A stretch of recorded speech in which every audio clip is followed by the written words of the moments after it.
Are you ready to take your home theater experience to the next level? Today we're deep diving into the Samsung Soundbar Q700D to help you decide if it's the perfect audio upgrade for your setup.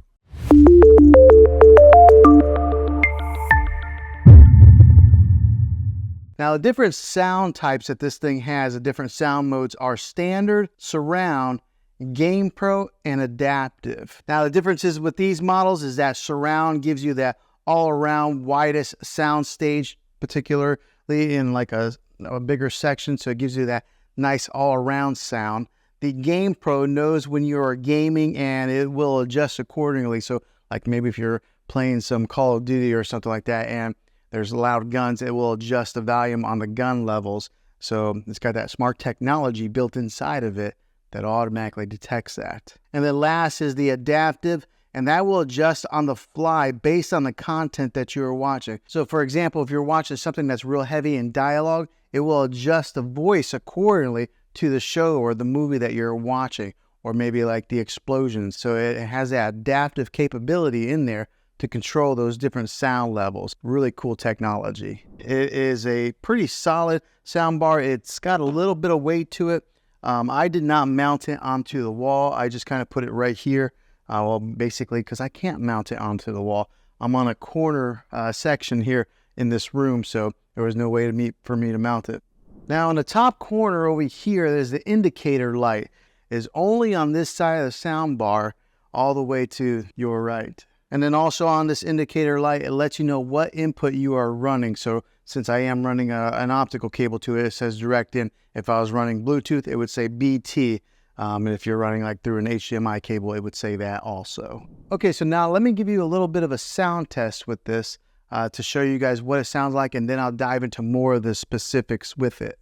In the center, and let's go ahead and play it.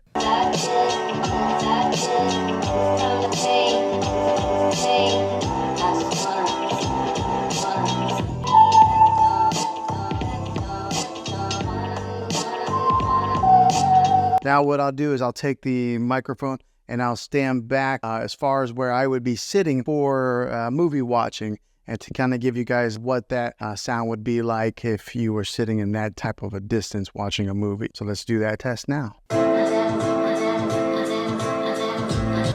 Okay, so that gives you a little bit of an example of what this thing sounds like. It's a great sounding soundbar. All right, so let's talk about the cosmetics on it first to get started off. So on the top and the side here, or on the front and the top here, it's got a metal grill that's kind of gives you a little bit of that industrial feel. And I think it looks pretty good like this, just on the stand right below TV. And the way that Samsung designed this is to pair up with their television. So as you can see, it does not go up above the screen any. So that's kind of nice to give it that nice clean look. And it's got the branding on the top here that says Samsung, but it's black, metal, real sleek looking. Now on the side of the soundbar over here, on this side here, it does have a volume control button, a plus, a minus. It's got a button on there to push it for Bluetooth pairing. And what you would do with that, when you push the Bluetooth pairing, you gotta push it, it'll come up there, Bluetooth. Then you gotta hold the Bluetooth button for about 5 seconds, and then that sets it into pairing mode to pair it with whatever device that you want to Bluetooth with it. So it is a little bit of a learning curve on that, and it's really clean with not having a whole lot of buttons on the side there. And then of course there's the power button on the side as well. But when it comes to the Bluetooth, you might have to have a little bit of patience. 5 seconds. Now on the back of this soundbar, you do get some good connections, different types of connections to kind of go with whatever TV that you have. You get 2 HDMI imports. One of them is that ARC HDMI input.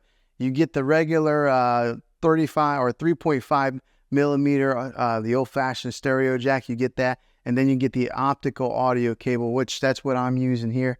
And then if you wanted to, you could even Bluetooth it with the TV. But if you have this, I recommend that you go wired in. You're going to get the best connectivity that way, and you're probably your best sound. So I have it with the optical cable, but it does have that HDMI hookup also. Whatever type of TV that you're running to with this, it'll work. Now, the other great thing about this is it's not specific to the QLED. All right, if you had another Samsung TV, you could do that also.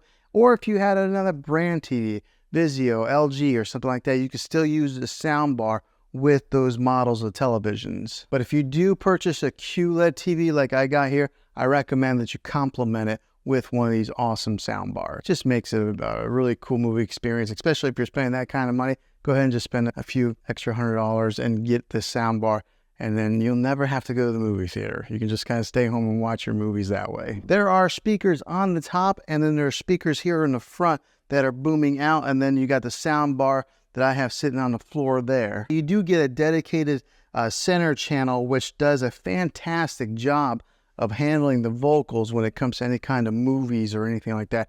My wife and I were watching a television show the other day, and I was really surprised at how well it balanced the vocals with some of the like explosions or anything that were in the background. So that dedicated center channel does a fantastic job with that. Now the remotes on these things, they are really thin like that, so that makes it kind of easy to get lost in a couch or a chair, but they're really similar to the QLED TV remote. So let's take a good look at here. So this one here is the QLED remote. This one here is a soundbar remote. As you can see, there's not a whole lot of difference between the two.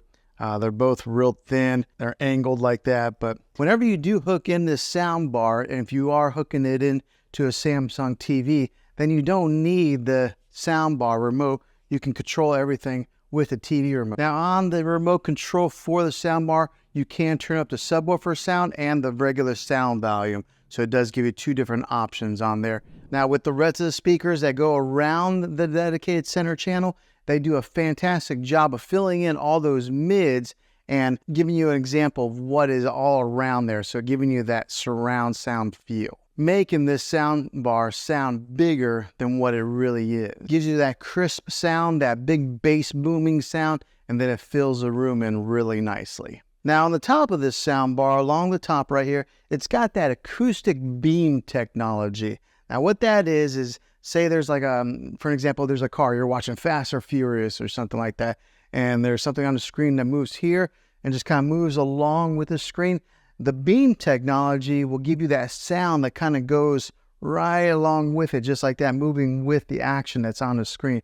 Some really cool technology. Now, I can't really show you on video, obviously, because it's video, but you're going to have to take my word for it. That is a really nice little feature on this sound bar here. Okay, so now, what's it been like owning this sound bar for one whole month? It has been a great sound bar. I can tell the big difference between using the TV sound and this sound here. Just the other day, we were watching a TV program, and one of the issues that I do have is that sometimes the soundbar will disconnect. Now, it's probably every 6-7 days it'll disconnect from the TV, but all you have to do to fix that, to reconnect them, is you go right over, you hit the power button on a soundbar, and it automatically detects that the soundbar is on, and then it connects back together. So that's about the only issue I've really had with this soundbar. Other than that, it has been fantastic. It has worked fine, but I could tell a huge difference whenever I was listening for a few minutes on the TV, and then as soon as I turned on the soundbar, the voices that were coming out from the middle range here, you could hear the dialogue from the movie really clearly compared to just listening to it from the TV. The sound, as far as the bass goes on this thing, it like almost rumbles the floor a little bit because the subwoofer is down here on the floor, and then there are some bass speakers built into this thing. And so whenever we are watching any of those action type of movies and there's explosions or guns going off, you really can feel it. So this has been a really good purchase for me.